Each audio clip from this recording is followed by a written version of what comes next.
Hello, everyone. Welcome back to the Castball Podcast. Thanks for tuning in. We're getting close. We're close. We're inching closer and closer to the season, closer and closer to my preview pods being over. I got 3 more. Today's the NL West. Later this week will be the AL West, and then I am planning right before opening day to put up my comprehensive Mariners preview for all the Mariners fans who listen to this podcast, and they're are predominantly Mariners fans who listen to this podcast, but I've enjoyed doing the previews for all the teams. I really am just a junkie and keep up with every team, what they're doing. So a lot of people probably won't listen to these who are Mariners fans, but I'm glad to do them, and learning about the league and each team, very interesting to me. So without further ado, let's get into it. The NL West, baby, the NL West. What a division. I'll start off with the Rockies. And for good reason, because I'm not going to talk too much about the Rockies.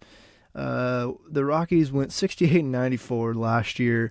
Their Pythag was 65-97, so won a few more games than maybe they should have, but they did win a surprising amount of walk-off games last year, which was really interesting for a team that won 68 games. Winning like more than a few walk-offs is really weird.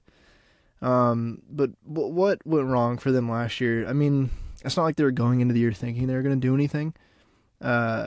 Really, like, their only above league average hitter, park adjusted, of course, was CJ Cron. He had 107 OPS plus. Everyone else was sub 100, who played, more than half a season. This dude, Chris Bryant. Y'all remember Chris Bryant? Remember when he signed with the Rockies for some reason? He was good in the 42 games that he played. He hit really well, as he's probably going to do this year if he's fully healthy. But yeah, he wasn't healthy last year, and he played 42 games. So Ryan McMahon was pretty good. I do like Ryan McMahon. And then Brendan Rodgers had a really, really slow start to the year. Really just a bad April, but was pretty league average to somewhat above league average after that, which was encouraging. Charlie Blackmon continues to age and decline. The rest of their hitters, this is just a bad team, y'all. Like, of their pitchers who were good last year, Kyle Freeland was the only one who was slightly above league average with like park adjusted stuff, with 103 WRC or not WRC plus ERA plus, and 174 innings. Like, Germán Marquez was fine. He threw 180 innings, which is good, but man, this is just a bad team. Reliever-wise, Daniel Bard was actually quite good for them last year. Same with Carlos Estevez, and then also Lucas Gilbreth. In terms of relief appearances, those are the 3 best relievers. Those guys worked the most besides Jose Urena out of the bullpen. Jose Urena did not work out of the bullpen. He was a peripheral starter. But just not a good team. I mean, not surprising it's not a good team, obviously. Pretty terrible. The 2 guys that I mentioned who had pretty good years last year, Lucas Gilbreth and Brendan Rodgers, who is one of the only guys who's come up with a lot of optimism with them the past couple of years, kind of ahead of their top prospects right now. Brendan Rodgers, been in the league a couple of years now. There's high upside there. He is a Gold Glove second baseman, really good defensively. And again, his hitting came along last year, but going into this year, he's probably going to miss the whole season. He had to get surgery on his shoulder, and it looks like he's at least going to start the year on the 60-day IL. Most likely will miss the year because there's no point in rushing him back. This team is not going to do anything this year or next year likely, so he's out for the whole year. One of their bright spots last year. Gone for the year. And then also Lucas Gilbreth, who I mentioned, he had Tommy John, and he's out for the year probably, so they miss another, one of their top 3 bullpen arms from last year in a bad bullpen. So there's really not a whole lot to look forward to with this team this year. They're projected around 65 wins, so they're projected to do almost the exact same thing that they did last year.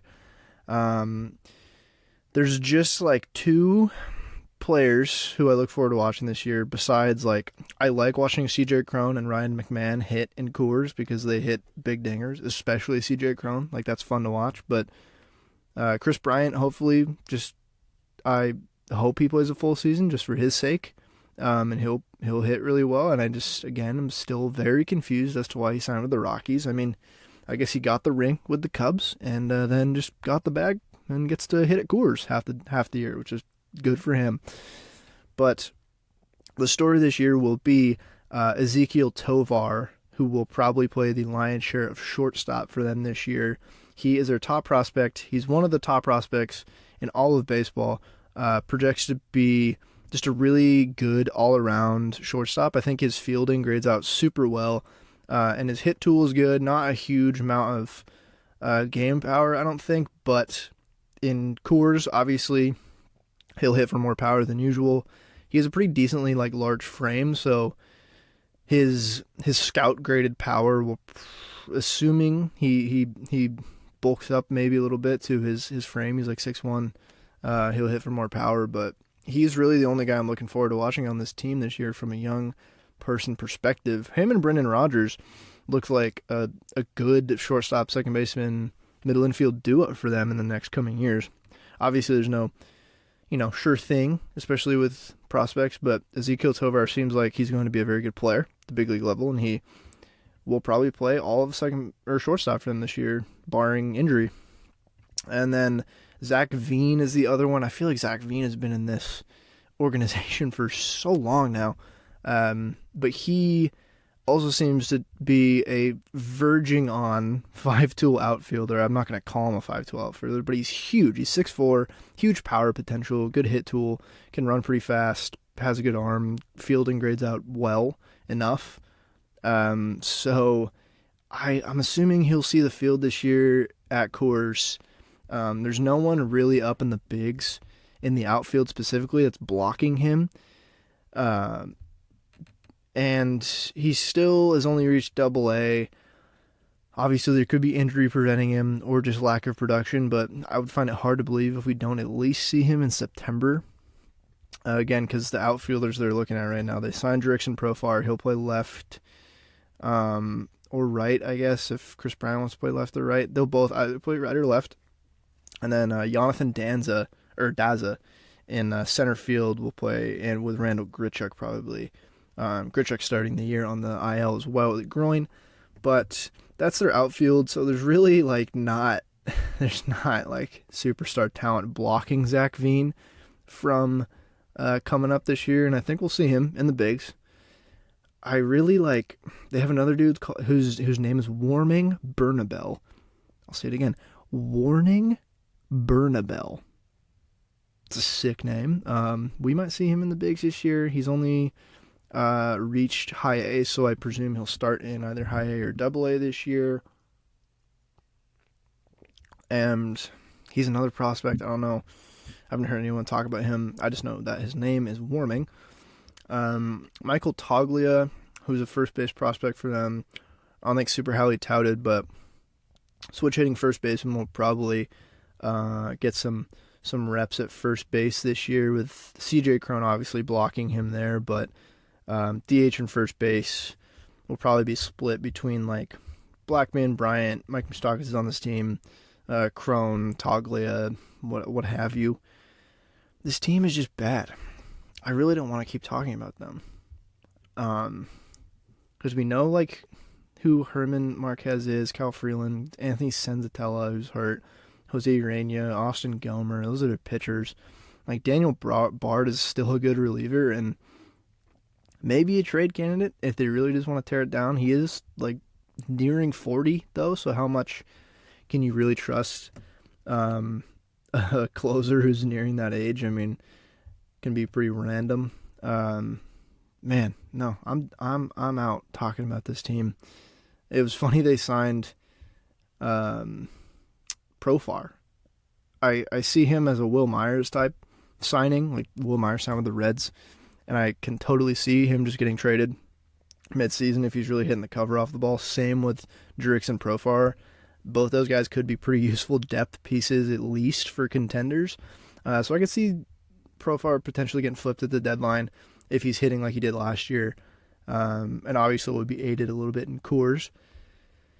And yeah, that's this team. I mean, they signed Brad Hand. I don't even know, man. Not much. One thing I will say is they did draft my man Gabriel Hughes at the 10th pick in the draft last year out of Gonzaga. Go Zags.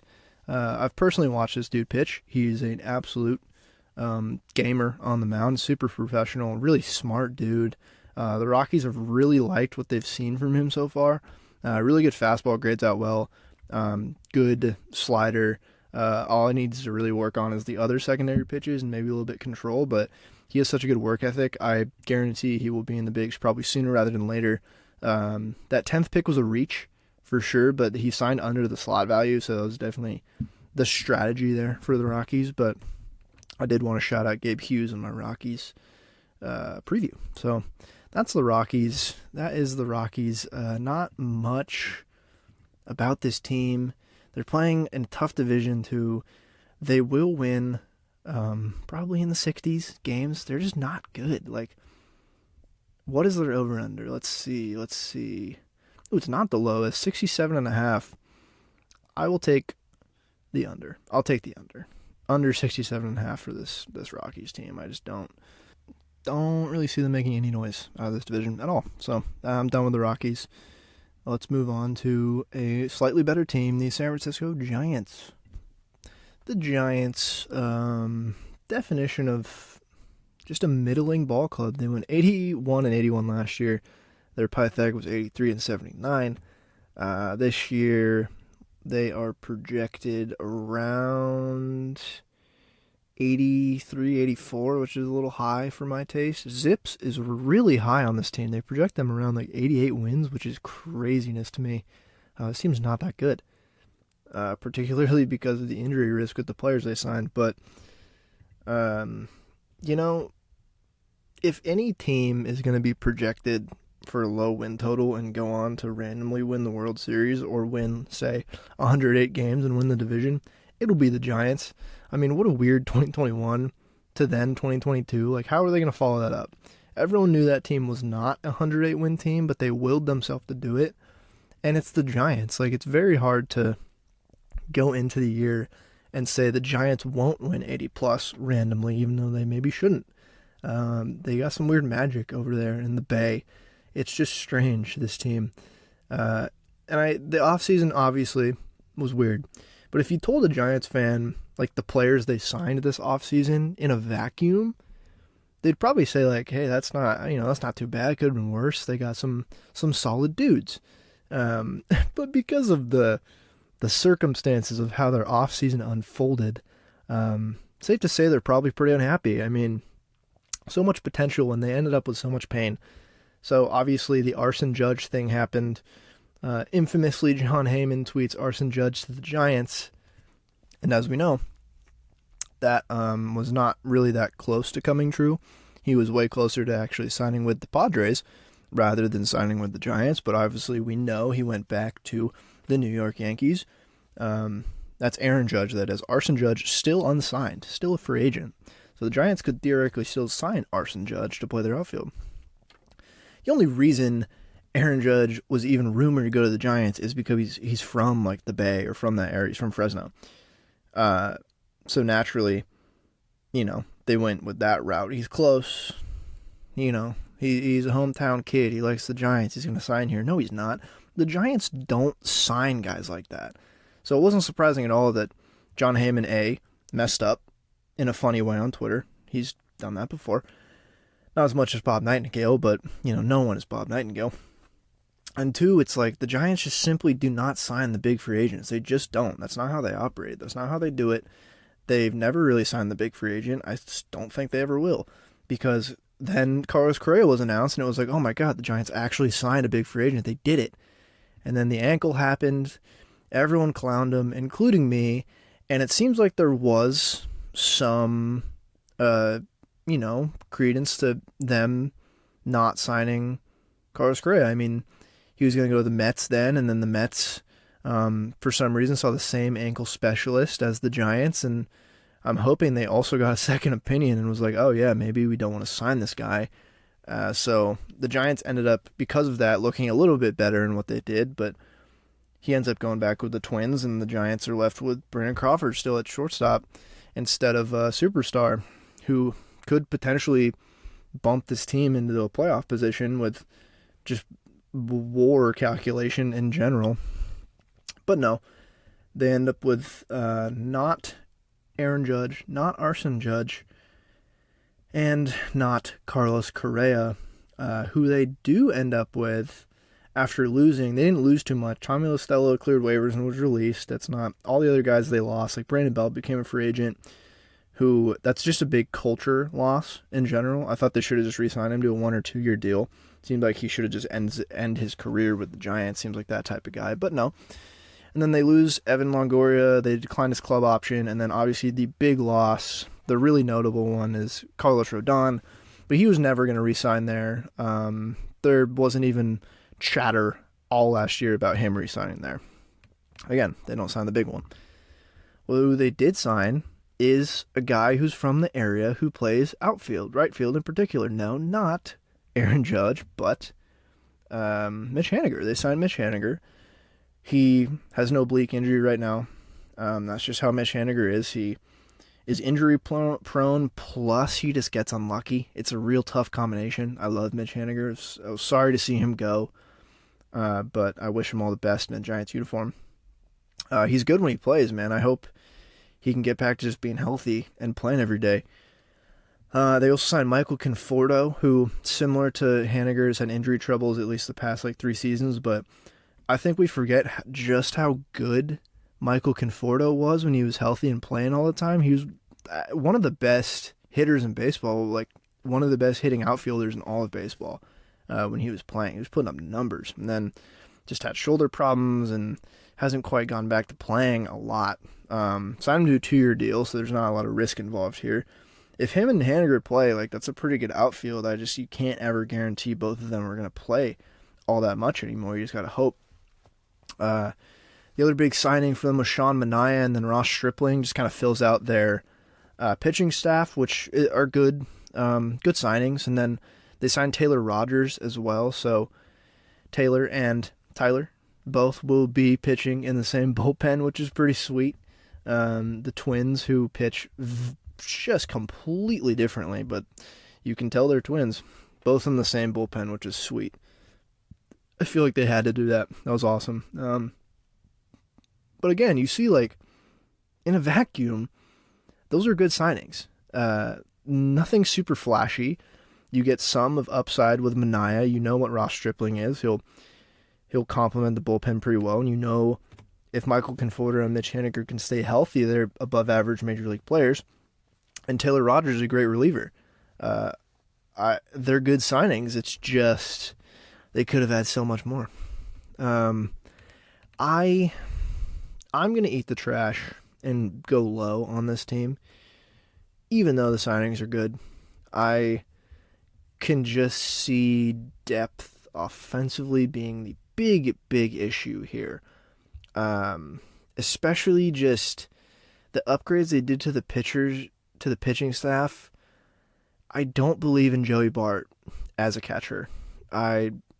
His bat still has yet to come around. From what I saw from him last year, catching-wise, I mean, he can obviously improve. I don't believe he'll be a good big league catcher, especially defensively.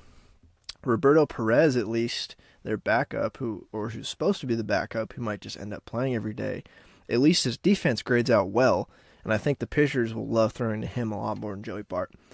But then I talked about offensive depth. You got late night Lamont, who will play first base, who I'm a big fan, with J.D. Davis. That's their first base. Second base, Tyro Estrada, who's fine. His bat plays. Brandon Crawford at shortstop, like he has been for a decade for this team. David Villar at third base. And then you kind of have Wilmer Flores as the utility man. You can play all the infield positions floating around. And I like Wilmer. He's a good utility guy.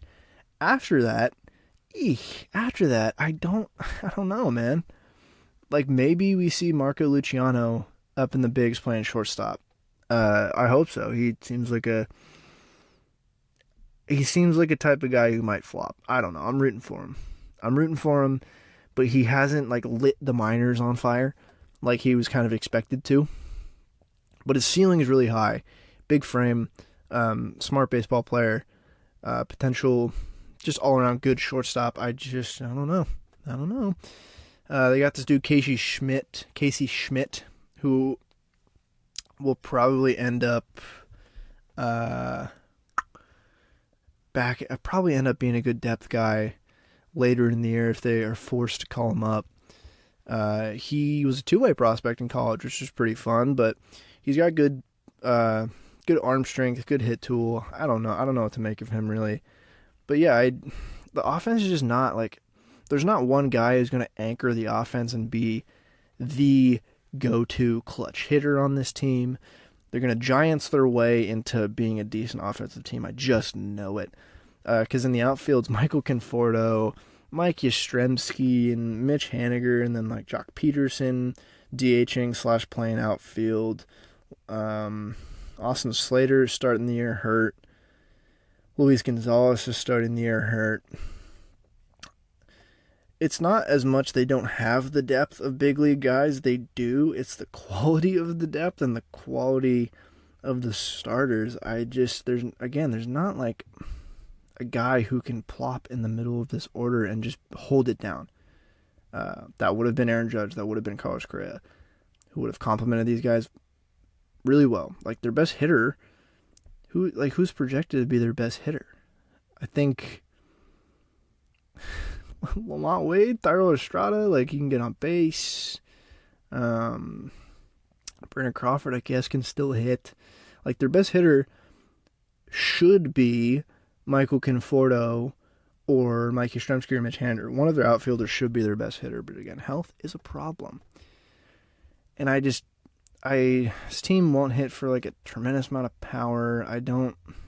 There's not like one guy who aggressively gets on base besides Conforto. And again, Conforto, I hope he plays a full season. There's not a lot else on this offense I really am looking forward to. Just kind of a bunch of mid. The pitching staff is pretty solid, though. The pitching staff is solid, and there's depth. There's depth here for sure. Logan Webb is a bona fide ace. Logan Webb's an awesome pitcher. Fantastic changeup, slider, really shifty, aggressively Giants-type pitcher. I really like him. Alex Cobb has just continued to be a good pitcher late in his career, but I know he's currently like day-to-day with a knee problem, so I don't think it's anything too serious. I just don't think he'll start the year on the rotation. Talked about Sean Manaea and Ross Stripling. Those will be their 3 and 4, probably, and then Anthony Descaflani, who's, again, he's a good back-of-the-rotation guy who will probably throw a decent amount of innings at a low 4s ERA, and then they also have Alex Wood, Kyle Harrison. They have depth at starters, so I don't think they'll be hurting for innings, really. And they have an ace, so their pitching staff is fine. And per Fangraphs, their pitching staff projects to be the top half of mediocre, like in the 10 to 15 range in the league, which is by WAR, which is not too bad. Kind of represents the rest of this team, just kind of middling. And Taylor Rogers, the signing, really improves the back half of their bullpen, which I think is where a lot of this Giants magic could come from. Camilo Duvall is awesome as their closer. He's amazing, flamethrower. Taylor Rogers, like I said, great relief pitcher. Then they have John Brebbia, Tyler Rogers, Scott Alexander, Jacob Junis, I want to say Helly. It's the dude who's like 6'10", looks absolutely ridiculous on the mound, but I cannot imagine ever facing a guy like that. Like Taylor Rogers and Camilo Duvall as your 8-9, or just high leverage guys, is really solid. Those are two of the better relievers in baseball. So, and I'm confident the pitching staff is good enough to put this team in winning positions every night. Like the floor of this pitching staff is pretty high. The ceiling is pretty capped with whatever Logan Webb does and maybe Sean Manaea, but the floor is pretty high. And handing it off to those two guys back of the bullpen is good. They're just going to need to score runs to do that. They're going to have to get creative. This team, really, I don't have strong opinions on this team because this team, I think, is projected for, low 80s win total, and I think that is where they belong to be projected. That makes a lot of sense in my eyes. Yeah, like, what is BetMGM's over-under? This 80.5. Ooh, 80.5? Man, it's probably impossible to set an over-under for this team. I mean, 80.5 is really good. I am going to take the over. I think 80.5 is low, honestly. No. You hear me? You hear the cogs turning in my brain right now. Okay. No, I'm taking the over. I think they win like 81, 82. I don't think they go higher than that. Especially just because the Padres improved. The Dodgers are still the Dodgers. I think the Diamondbacks improved. And I think... I just don't think the offense is good enough for this team to win more than that. And injuries to like Logan Webb would really crash the ceiling of how good the pitching can be. And bullpen depth, I see, is an issue. If there's going to be any like quantitative depth issue, it'll be the bullpen. They have fine depth everywhere else. Pitching staff, the starting rotation's good. Hitting, again, it's like they have a couple guys at each position, but like no commanding player at each position, really. Depending on how they play, I don't see this team really making a run. However, like I said, if any team will spite me and make a run to the World Series randomly this year, it'll be the Giants. It will be the freaking Giants. We've seen them do this before. But that's it for my Giants preview. Let's move on. Who should we talk about? Yeah, let's talk about the D-backs, the Diamondbacks, the Arizona Diamondbacks. Let me tell you, right off the bat, I like what the Diamondbacks are selling. I am high on this team, probably higher than most people, although it might be a trendy like dark horse make the playoffs pick just because of how their season ended up last year. Because they were playing good baseball through like June. They were hovering around like a 500 team in a pretty tough division. And then kind of ever since like the All-Star break happened, then they just kind of had a slide. They never fully recovered from said slide, and they ended up the year 74 and 88 with a Pythag of 77 and 85. And then this year they're projected around the same, similar. They're projected around like 77, 78 wins, a little bit more than last year, probably just because of, prospect development. We'll probably get them a couple more wins this year. But that is the story of this Diamondbacks team, is prospects, young guys making more strides this year. They had a lot of debuts last year, a lot of solid seasons. But obviously the talk of the Diamondbacks is their prospects this year. But in terms of who they returned from last year, Christian Walker, underrated, one of the best hitting first basemen in the league. Ketel Marte, one of the best hitting second basemen in the league. Josh Rojas quietly had a very good season last year. David Peralta quietly had a really good season last year. Alek Thomas, offense did not come around last year. It projects a little bit better this year, but I know he's good in the field. He'll be manning center, well, maybe manning center field. I don't exactly know how they're going to handle all of their outfielders. It might be everyone plays a position, see who's the best at which position sort of deal. But yeah, I mean, I thought this was a better team than their record reflected last year. David Peralta did only play half a season. The rest of the guys were pretty healthy for the most part. Alek Thomas was a little bit hurt. And then obviously the big departure from this team is Dalton Varsho. He was a little bit above average offensively last year. His offense really started coming along month over month. And then his defense, as I said in my Blue Jays preview, he was literally the best defensive outfielder by outs above average last season. Jake McCarthy, another young outfielder, came up for them last year, played around 100 games, was really good at the plate, really impressed me. So, lot of young talent already arriving at the major league level, with the top prospect in all of baseball, Corbin Carroll, starting the year on the big league roster. He'll only add to what was a pretty decent offense last year. And then the pitching staff was also pretty good. It's just a manner of the back half kind of picking up what the front half of the rotation does, because Merrill Kelly had a good year. Zach Gallen, one of the best pitchers in the league. Mad Bum, not great. Zach Davies, pretty good. And they really didn't have his starter last year. They relied heavily on rotation and long relief sort of guys. Really what is their weak point is the bullpen, for sure, especially going into this year. The bullpen definitely could end up losing them some games. I do like Joe Mantiply. He's fun. And then they were like, Mark Melanson was closing games out for them last year. He wasn't great. Ian Kennedy closed games out for them last year too. Both of them, I believe, no longer on the team.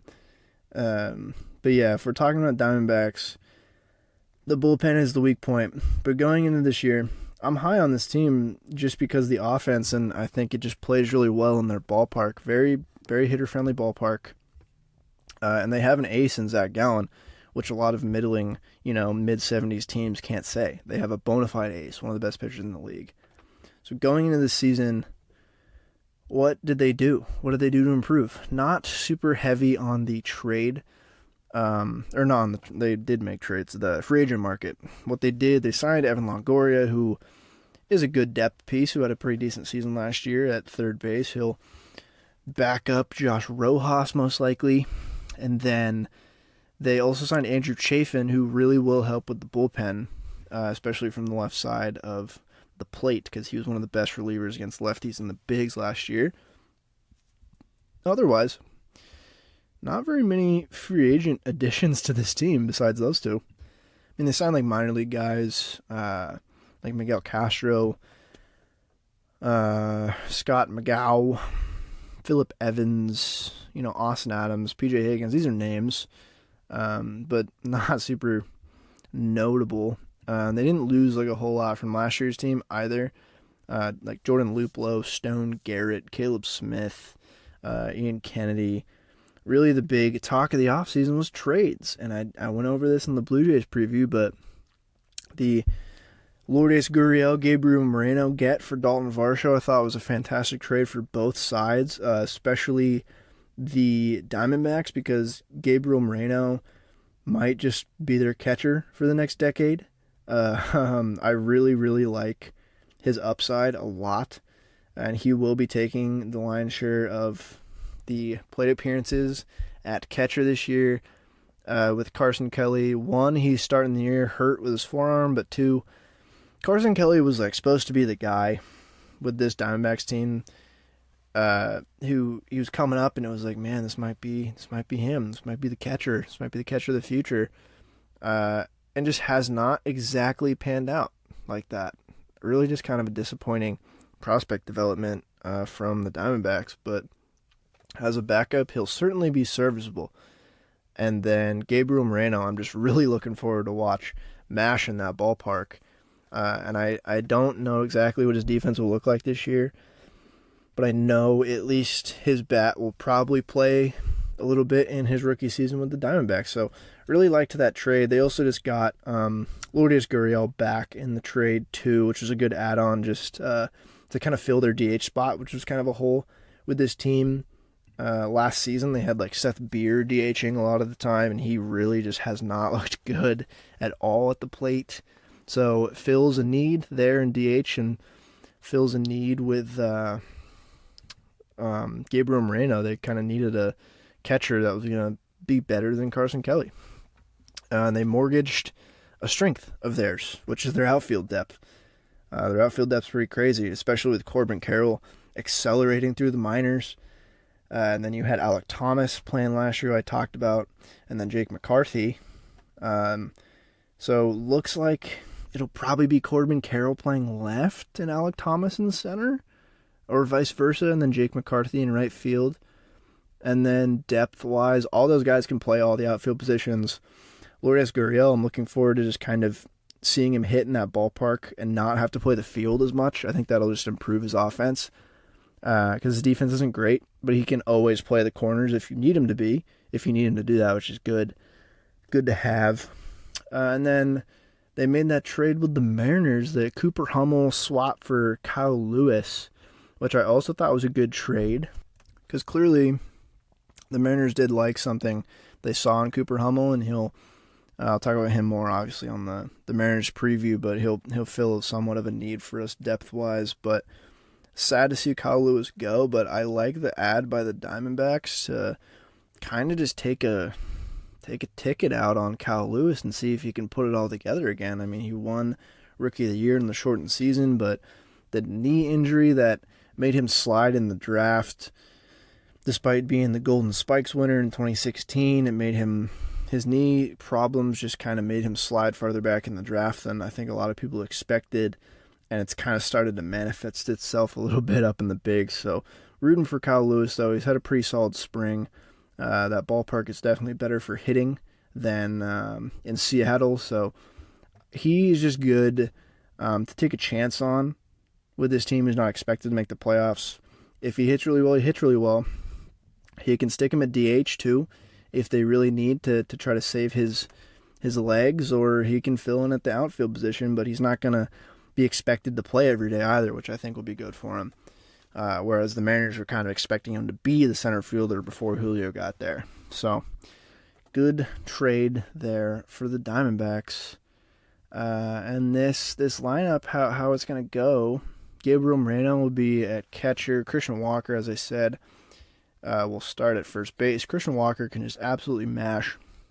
And his defense was really good last year, graded out well, particularly Fangraph's defensive metrics. It vastly improved from the year before. Same with his offense. He cut his strikeouts down. He upped his walk rate. He hit for a lot more power. He barreled the ball a lot more, got on base more. Just really a very productive first baseman last year, and he played a full season. He only missed 2 games. I think you can kind of expect that going forward from Christian Walker. And then Ketel Marte, like I said, great second baseman, good hitting second baseman. Defense is fine. Nick Ahmed will be playing shortstop with Geraldo Perdomo. Both just good defensively, not a whole lot to offer on offense, but they're fine defensively, especially like you'll take a good defensive shortstop if you don't necessarily need the offense, and they don't really necessarily need the offense. They'll hit in the 8 or 9 hole. Third base will be Josh Rojas and Evan Longoria, most likely. And then I went over the outfield already, and I am just hyped to watch Corbin Carroll up in the bigs. Seems like a perennial 2020 guy, super, super fast with a surprising, I've heard it described as a surprising amount of pop for his size. Not a huge frame, but elite speed. And that aids in his elite graded defense as well, and just good hit tool. Looks like the real deal. Really excited to watch him. Definitely the favorite for NL Rookie of the Year, and he should be. I think he'll win it. I think it might come down now. It might come down to like Jordan Walker, him, or Kodai Senga. I think those 3 are probably the favorites. I don't know who will win. It's a good rookie crop starting the year at the bigs too, which is really, really encouraging. But now to go into the pitching. I have no worries about this offense. They project to be a pretty productive offense in a ballpark that will only aid that. And then their pitching staff, again, the bullpen is where I could find them running into issues. Andrew Chafin will really help. And then Joe Mantiply is good. Scott McGow, they sign, who's fine. He'll throw innings. Cole Sulser, actually is a pretty good reliever as well. Kevin Ginkel, Miguel Castro. They have like a lot of arms, which is good. I'm not too worried about innings from this bullpen, but I'm worried about just closing the game out. They don't really have a bona fide closer. I would assume Chafin would close depending on who's hitting, and then Joe Mantiply, maybe. Because Mark Melanson was their closer last year, but he's starting the year hurt. And I guess Austin Adams, if he proves himself to not hit a hitter every time he's out, could be a scary closer. I don't know. pitching staff-wise, as I said, the back half of the rotation is where things get super interesting because Merrill Kelly's good, Zach Allen's great, Mad Bum will throw innings and be fine. I'm not super encouraged by just his aging and the season he had last year. I think he'll be a below-average starter again. And then Zach Davies, similar to Mad Bum, both just like, they'll throw innings, they'll be fine. It's the fifth starter spot that they're leaving open for a couple guys, a couple of their prospects, who all I've heard Diamondbacks like beat writers talking about is how much they really like these guys.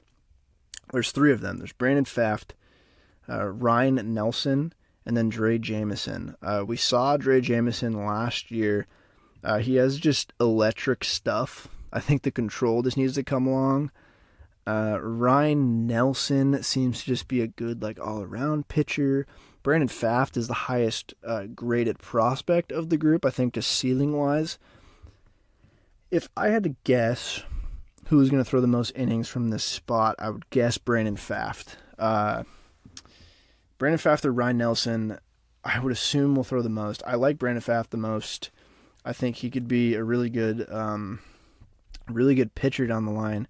And I think Dre Jameson, as much as he, projects to be a starter, I think he'd be potentially a really good reliever because his stuff is just gnarly. Like his fastball grades out at 65, his slider grades out at 70, and his stuff is electric. He throws gas, has a good movement on his two-seamer, and his slider just breaks so hard. I can just see him doing a Matt Brash thing, coming up as a starter. Maybe they'll try him out as a starter if they need him to be with health and stuff and injuries of the other pitchers. I can just see him totally slotting into that bullpen and really helping. And if he's good enough, potentially a closer role down the line for him. I don't know. His stuff is that good. His stuff is that good to be a great reliever. But I'm looking forward, and I'm high on those three: Ryan Nelson, Brandon Pfaadt, and Dre Jameson. I like that we're going to see a lot of them this year for a developing D-backs team. I like what I've heard about all three of them. So, looking forward to watching those three. I will be watching a surprising amount of Diamondbacks baseball this year, just with all the exciting young talent they have on the team. I think it'll be exciting. I think they're going to be better than what the projections have them at right now. I'm just shooting from the hip here, but I'm going to take the over. I don't even care what it is. What is it? What's the over? 75.5. Oh, yeah.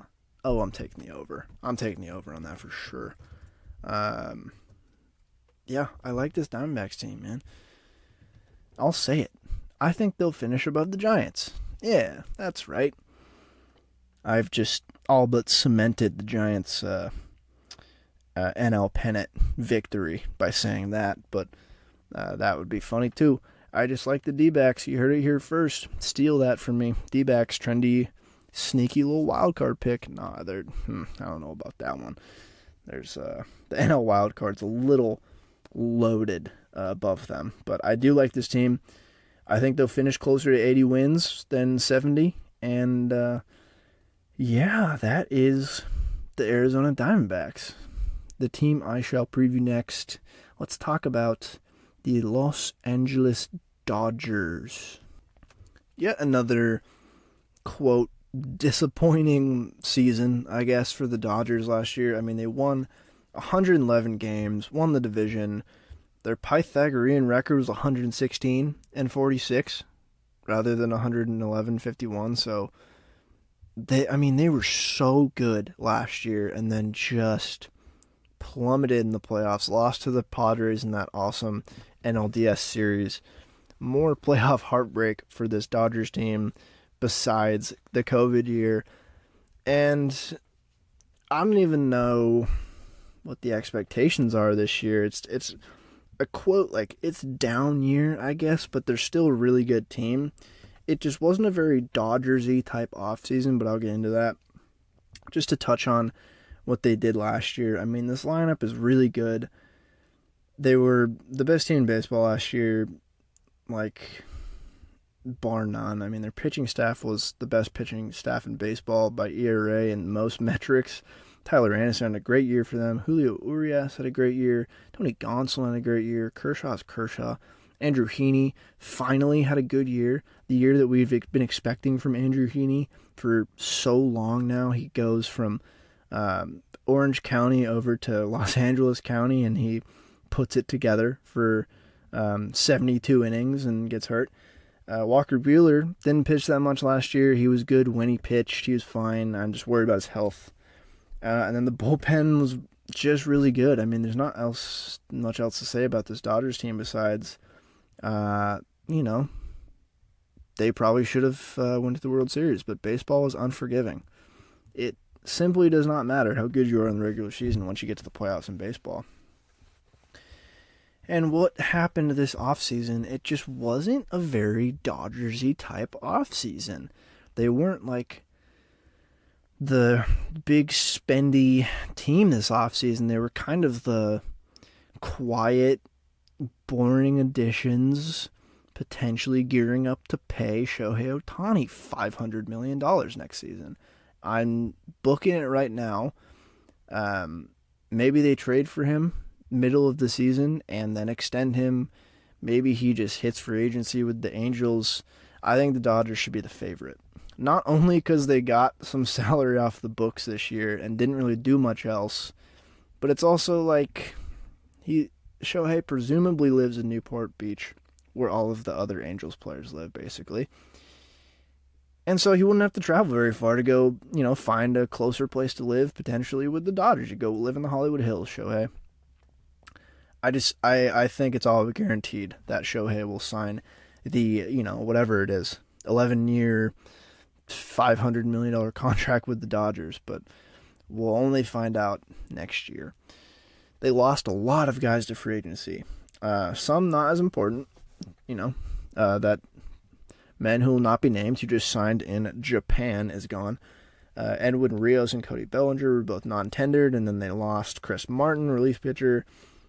Tough loss out of the bullpen. Kimbrel, David Price. They lost Tyler Anderson, Andrew Heaney, Tommy Kahnle. That's a lot of pitchers departing Los Angeles.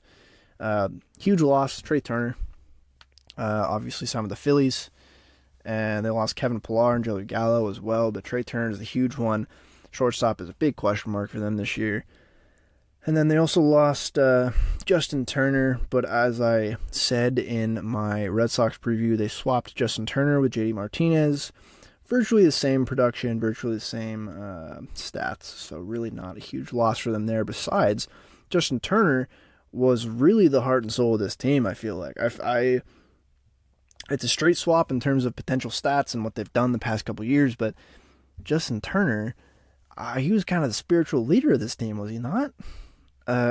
Especially because he was one of the longest tenured, if not the longest tenured Dodger, him and Kershaw, before his departure.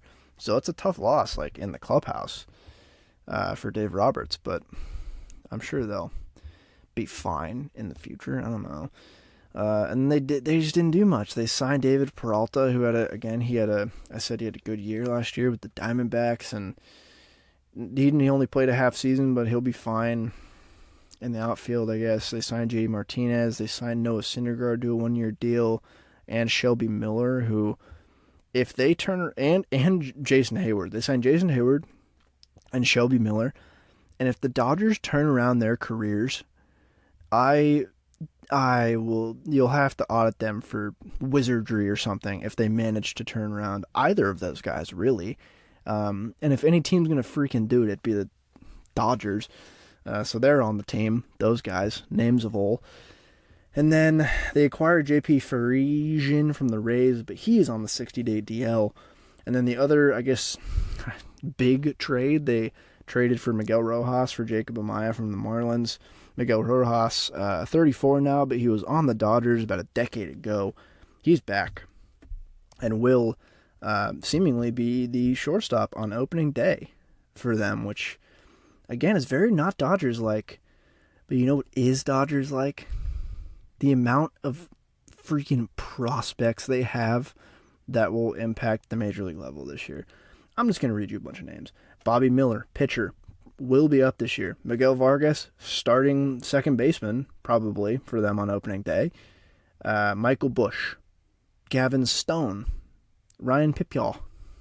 I don't even know how to say that. Pipio. P-E-P-I-O-T. I haven't heard anyone say it. I've only read his name, so I don't exactly know. James Outman, Andy Pages. That's like basically their top 10 prospects. All will see big league time this year. And if anyone can replace Trey Turner and all the other people's production with prospects, it's the Dodgers. They're a machine. They have some of the most money to spend in the league. Historically, one of the best teams in baseball. And they constantly churn out amazing homegrown talent. Their player development system is robotic. It is absurdly good how many players every single year over year, they churn out to be good major league talent. It's honestly crazy. Really tough for Gavin Lux, the injury news with Gavin Lux. He'll be out for the year, which just really sucks because he was finally going to be able to play shortstop. He was finally going to be able to play the position he came up to play, but Trey Turner was blocking him, so he was not playing shortstop for them. And this was the year. It was like, okay, Trey Turner's gone. We're handing you the keys, Gavin. Goes down in spring training, out for the year. Really sad. Really a big hit to the lineup, too. That's a pretty big bat to miss out on, and just sucks for him, man. That really stinks. But it leaves shortstop pretty thin for them, because now they have to play Miguel Rojas at shortstop, which is fine. He's not a very good hitter anymore, but he's still proven to be a good defensive shortstop, which is fine. And then Chris Taylor will probably play a lot more there than usual, although Chris Taylor, as we know, has been used everywhere. What does encourage me is that the prospect depth at every other position, particularly like in the outfield, is fine enough to patch holes where Chris Taylor might have filled in the past, where he might have to be playing a lot more shortstop this year. But Chris Taylor could do it. He's fine. He can do everything. Yeah, shortstop's just thin for this team. It's interesting to go into the year and have them not have a set shortstop that's is going to be really good. I mean, Miguel Rojas, no offense to him, he's just a little boring. But that was tough. That was tough for Gavin Lux. Tough to hear. But all of those prospects I named, just like Bobby Miller's our number 2 guy. As I said, Miguel Vargas, he can play all over the diamond, but he will be their starting second baseman because they need it. I know Mookie has been working out at second base, and I assume will play second base for them this year a little bit, especially with the clutter of prospects they have for the outfield. But just looking at this team, it's very interesting to see this team and not go, wow, they're going to be the best team in baseball. They won't be the best team in baseball. They're not even really projected to be the out-and-out best team in the division for once. But that's a different story. Like, how many times have they won this division since, like, 2010? Every year, basically. I mean, hard to go into the year and not say they'll win it again. But let's run through what are they projected at? I didn't even say that. They're projected, like 93, low 90s win total. Them and the Padres are both around there, which is intriguing. But let's go through the diamond and who will be manning each position. Will Smith, still the best hitting catcher in baseball. Just fantastic. And then Austin Barnes as a backup, who is great defensively. That's just a good 1-2 right there. Not worried about the catcher position. Probably will have the most WAR at a catcher position in the league, maybe besides the Blue Jays. In an NL for sure, though. And then the Dodgers' first baseman, Freddie Freeman. Still, amazing hitter. Not worried about him with Muncy as a backup. And then second base is interesting. Miguel Vargas projected to play most of the second base this year. Top prospect will probably be good. And then Chris Taylor will back him up with Mookie Betts.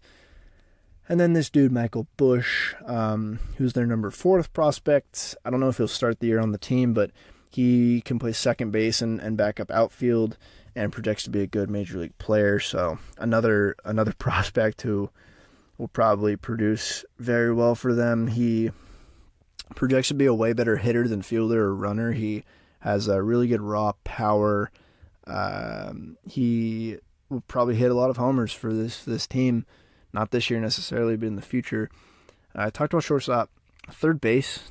Third base is really interesting too because projection-wise on Fangraphs, Max Muncy is projected to play not all of them, but most of the innings at third base this year. Miguel Vargas can play there. And maybe by the end of the year we'll see some prospects in the outfield, Mookie at second and Miguel Vargas at third, because he can play third. That's interesting to watch. The left side of the infield would be intriguing to see how it develops for this team all year, and seeing what type of production they get out of those guys. Because Max Muncy, I mean, he's been a first baseman DH for them for how long, and he's aging, and I don't know how well his defense is going to grade out at third base, and also how well his bat is going to continue to do as he ages. It'd be interesting to see. And then left field, they got David Peralta, who had a good year last year again in like 90 games. I don't know. I think he might get his spot taken by one of these prospects coming up. And then Trace Thompson has just kind of been improving year over year. He will man center field for them. I do like Trace Thompson. He's a solid ball player. Again, he's been improving, I would say, I guess. Had a solid year at the plate last year. Just kind of struck out a little bit too much. And he also only played half a season, especially like for the Dodgers, because he was on the Cubs and got traded back to the Dodgers. But he had a really high BABIP last year, so I'm not exactly buying all of the raw numbers he put up. But he was good on the base path and fine defensively in center, so could be a worse situation for them. I do think another prospect, James Outman, who I mentioned, I think he'll probably take his spot because he looks like ceiling-wise a Gold Glove center fielder who has good enough power to stay up in the league. So James Outman, another name to remember, who you'll see this year potentially usurp an outfield spot. And then right field, we know Mookie Betts, along with James Outman and even potentially Andy Pages, another outfield prospect, or even like Miguel Vargas might play out there. I know Andy Pages, he's a little bit lower in the minors than the other guys, although close to the bigs still. I think he'll start in Double-A, but we'll see what shakes out with him in terms of big league health and if he will be needed up there. I know he's similar to Outman, not as good graded out fielding wise, but built to be a right fielder, built to hit home runs, and has a really strong throwing arm. So potential outfield switcheroo by the end of this season: James Outman in center, Andy Pages in right field, Mookie Betts at shortstop. How interesting would that be? But Mookie will be starting the year at right field, and we know who Mookie Betts is. Elite 5-tool player, still amazing, still awesome to watch. Still can't believe the Red Sox said he was too expensive and let him walk. Just crazy.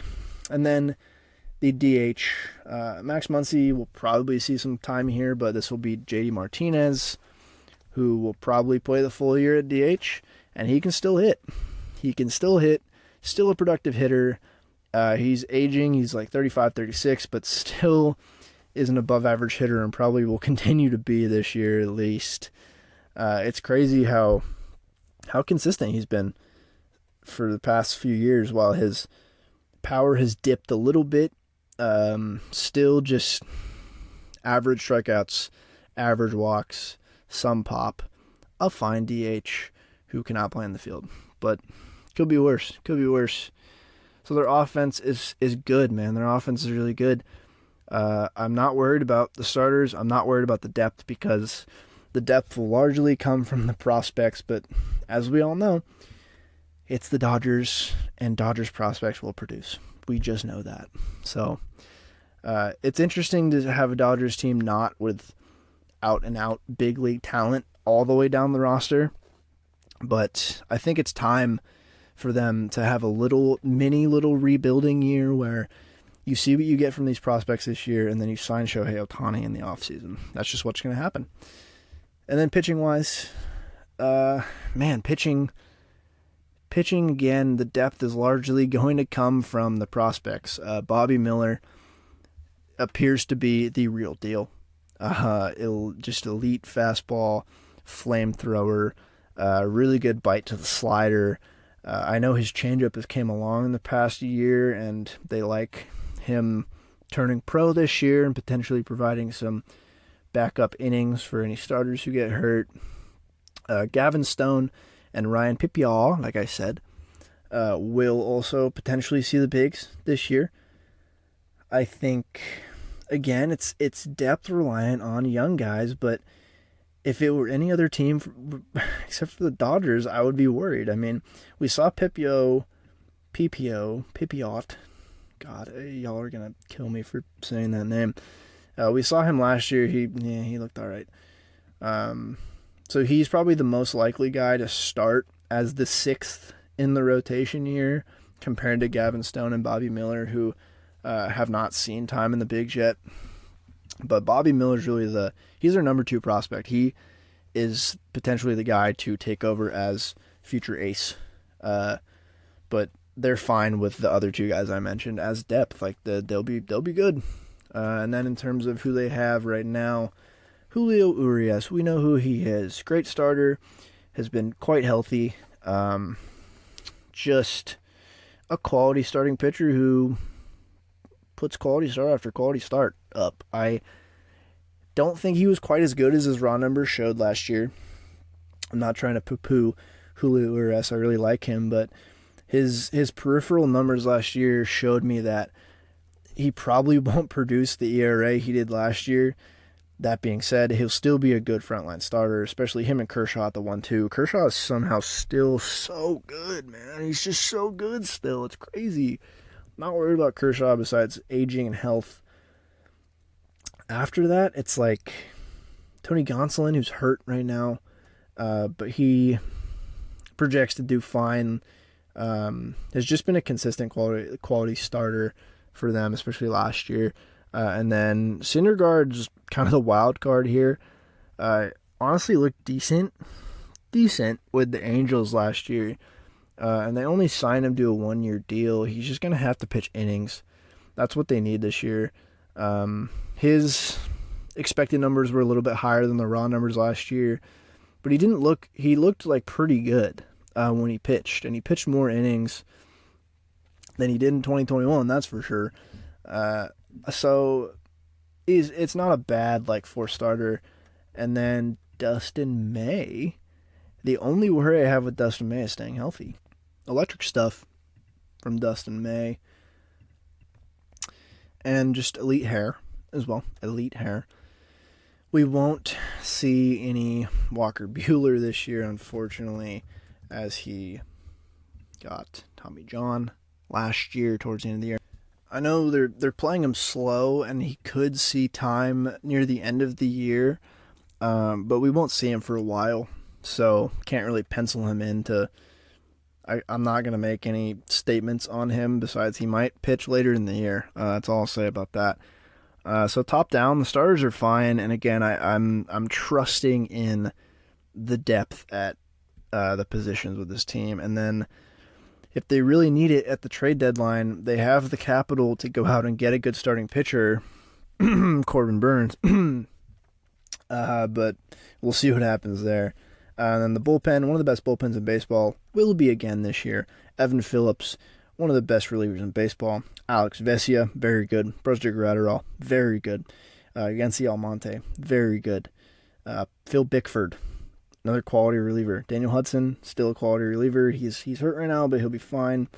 They also signed Alex Reyes, who will be in the bullpen this year. And then all those pitching prospects may see time pitching out of the bullpen this year, potentially.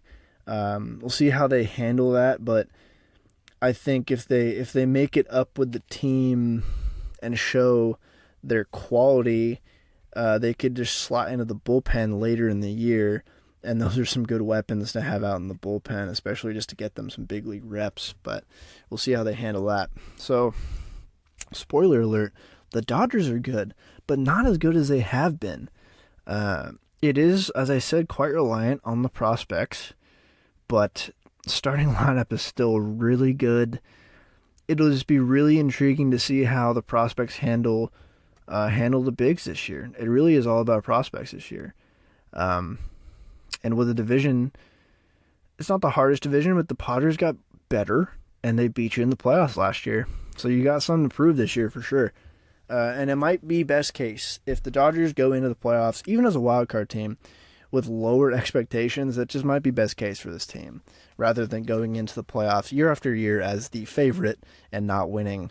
It might be best for them to go into the playoffs as a wild card team, maybe even could be good for them. So that's it with the Dodgers. What is their win total over under? 96.5. Oh, man. No, I'm taking the under. I'm taking the under on 96.5. I think the Padres take this division. I'm eating more trash. I'm buying into what the Padres are doing. I think they take this division, and the Dodgers go under 96.5 wins. And now to the final team, the San Diego Padres. What an offseason. What a couple of seasons, honestly, the Padres have had. I mean, what else is there to say? They have so much major league talent on this team. It's crazy that, I mean, they only have 25 roster spots, 26, and they have so many big league players. But who did they lose? One, they non-tendered Jorge Alfaro, which culture and vibes-wise is a huge loss. One, he had like 4 walk-offs last year, and 2, just look at the man. He's awesome. So that's a big loss. They lost Brandon Drury and Josh Bell, 2 midseason acquisitions, and Sean Manaea, for that matter. All gone from the team. Same with Drickson Profar and Will Myers and Mike Clevenger, all became free agents or got their club or player options declined. And then really it's all about what they did addition-wise. They signed Michael Wacha to a surprising 4-year deal. I was surprised to see 4 there. But the Padres are really hyper extending these contracts just to lower the average annual value. They're probably the team that's done this the most the past couple years. Michael Wacha, so they signed him a 4-year deal. They signed Nelson Cruz. They signed Adam Engel, Matt Carpenter. See all these major league players. Seth Lugo. And then the huge one, obviously, Xander Bogaerts. 11 years, $280 million. Really just... Is it the best deal? Probably not, because is he going to age well? Who knows? But really, who cares about the back half of the deal? He makes this current team really good. He makes an already good team better right now. And that's what clearly matters for this Padres front office. And I commend them for it. They were really close to signing Trey Turner and Aaron Judge. They offered them more money than the Phillies and the Yankees, respectively. But they got declined because Trey and Aaron Judge both wanted to play for the teams they signed for rather than the Padres. It seemed like it was thought out, the Xander signing, but it seemed like it was like, oh, we didn't get Trey, we didn't get Aaron, we got to sign someone to a big deal. Screw it, let's sign Xander. Even though they really need him, not necessarily, but again, does he make the team better? He does, absolutely he does. And culture-wise, he's awesome. Xander's fantastic. But last year, they went 89-73, and we all know what happened. They lose in the NLCS to the Phillies. They didn't really get close to winning that series. They were very entertaining games, but it was kind of a Cinderella run to the NLCS, especially just winning over the Dodgers in the NLDS. I mean, like, that's a win in and of itself for Padres fans. They hate Dodgers fans. They hate the Dodgers. And Dodgers hate them. But the Dodgers have been the big brother for so long, and now it's close. It's close. The little brother's grown up. And they're projected around the same as the Dodgers, a little bit lower, around like 93-ish wins, low 90s. And I like this team to win the division this year. not just because of the flashy signings. I mean, the depth at every position, the top-tier talent, man, it's just good. But they returned most of their guys last year. I mean, they traded Eric Hosmer mid-season. They lost Profar. No more Luke Voigt. No more Will Myers. No more Josh Bell. But what they replaced them with is Xander Bogaerts. It's weird. This team is full of shortstops. Shortstops will be playing all over the diamond for the Padres this year. And, screw it. Why not? But to run through the team, Austin Nola, who right now, he got hit in, the face with a ball recently, and he broke part of his nose and, hurt his hand. So he's day-to-day. And he's key to this team. He really is. Luis Campusano, top prospect pedigree, they don't want him to be the starting guy immediately. He'll be the backup, and hopefully he'll come along as in development, but they need Austin Nola to be healthy. If there's any position that's super weak on this team, it's catcher. So they kind of need Austin Nola to be healthy. And at least, it could have been worse. He could have completely fractured his whole face and stuff, so it's not like it's worst case, but they need him to be healthy. That's all I'll say. And then first base, they got the Crone man, the Crone zone. Jake Cronenworth will be manning first base for them, shifting over from second because Ha-Seong Kim is shifting over from shortstop because they signed Xander Bogaerts. And then they also signed Matt Carpenter, who was the best hitter on the planet for the Yankees for the last month and a half of the season. One of the craziest things I've ever seen. He was just hitting multiple home runs a game, it felt like. So weird. But they signed him. He'll back up. And then, second base will be Ha-Seong Kim, who had a really good year for them at shortstop last year, especially given that he didn't know he was going to have to be the starting shortstop the whole year. Essentially, last year he was really good. His bat is fine, but his defense is really good, and obviously only projects to be better at second base. And then you have Cronenworth, who he'll play second base sometimes this year too. Majority at first, but he can also play second, and he's a solid option there for sure. And then shortstop, man, Xander Bogaerts. San Diego Padre. Weird to think about.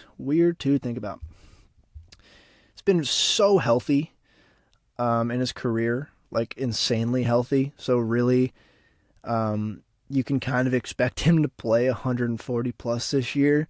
Knock on wood. Consistently been one of the best offensive players in baseball the past 6 years and change. I think he's generally been underrated. I don't exactly know why.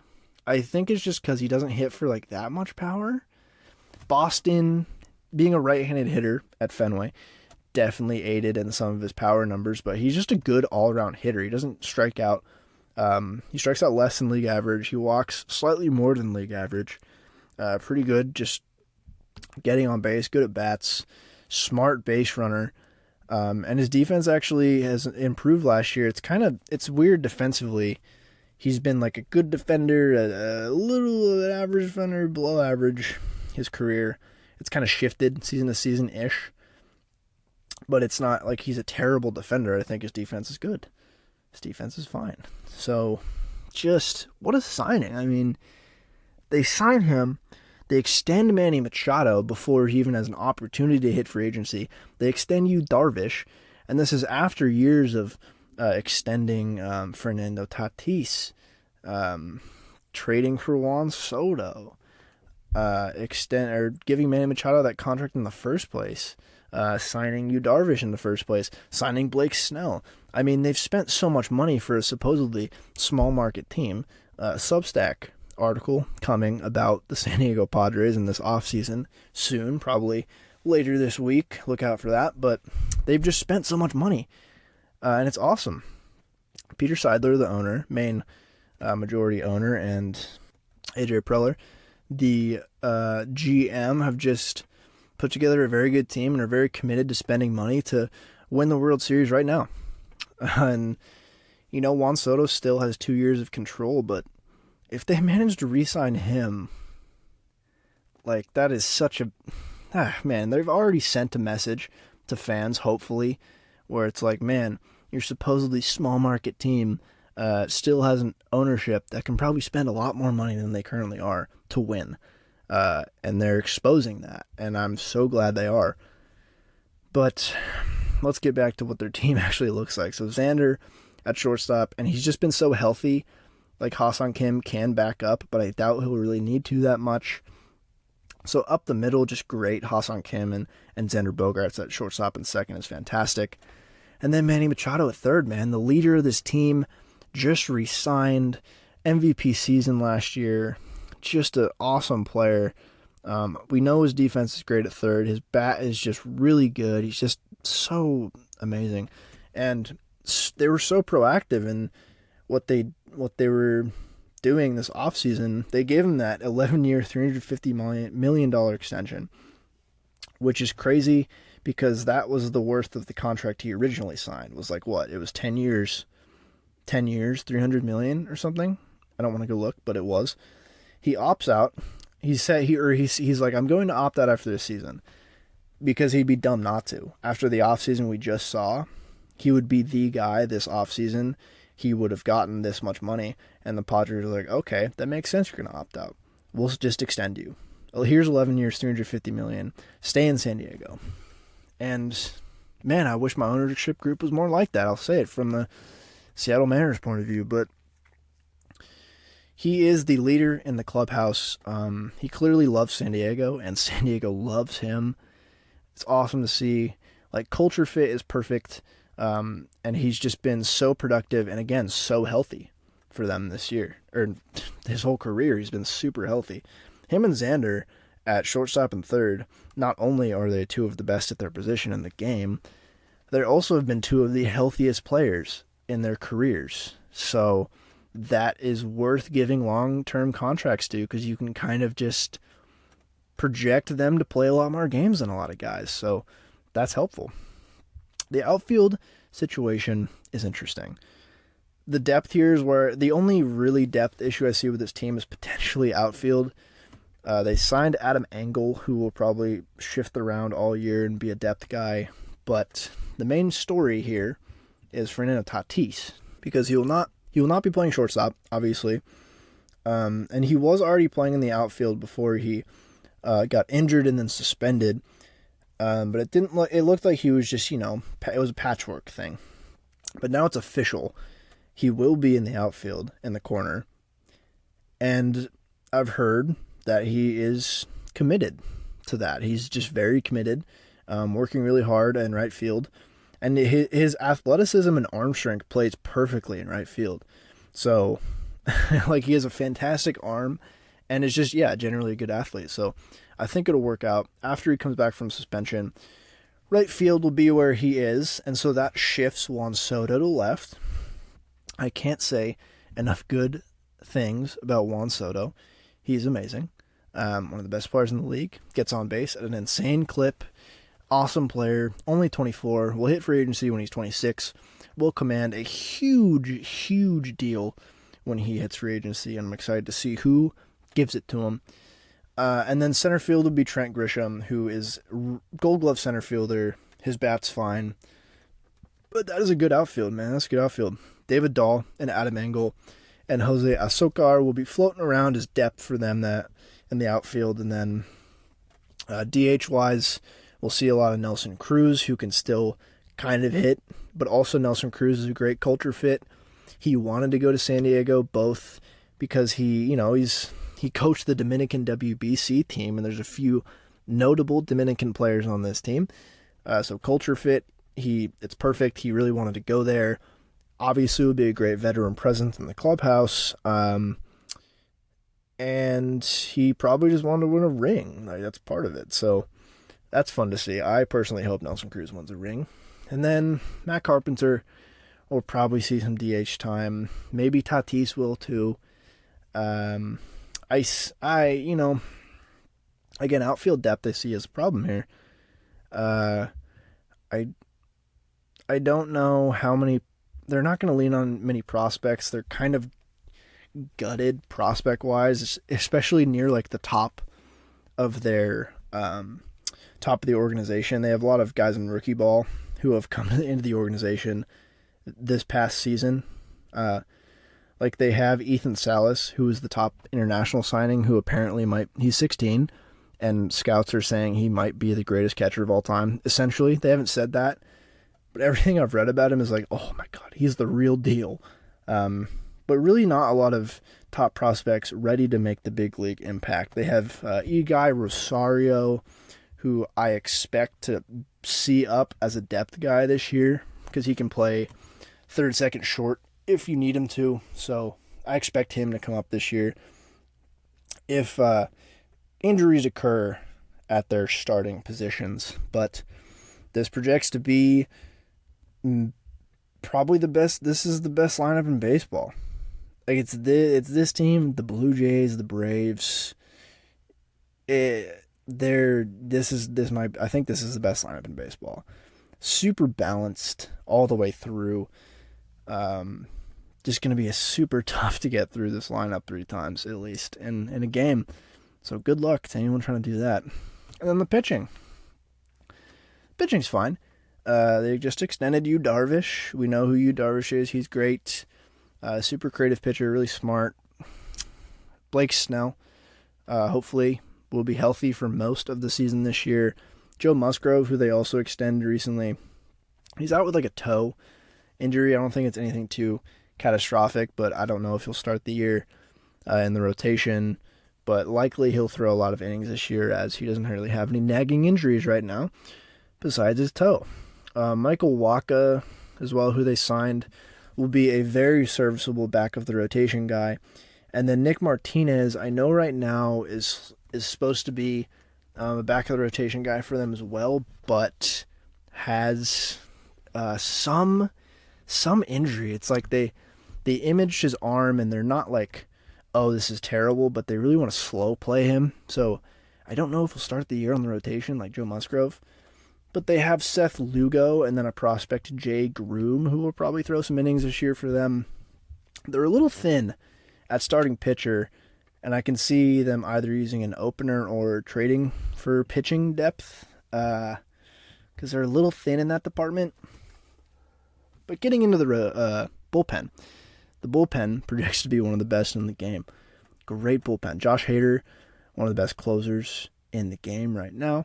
Looked a lot more Josh Hader-like in the playoffs than he did before he got traded to the Padres. Luis Garcia is a really good reliever. Steven Wilson will throw a lot of innings for them. Nabil Crismatt is a good guy. Robert Suarez, I know they're going to slow play him as well. But he's one of the better relievers in baseball when he's pitching.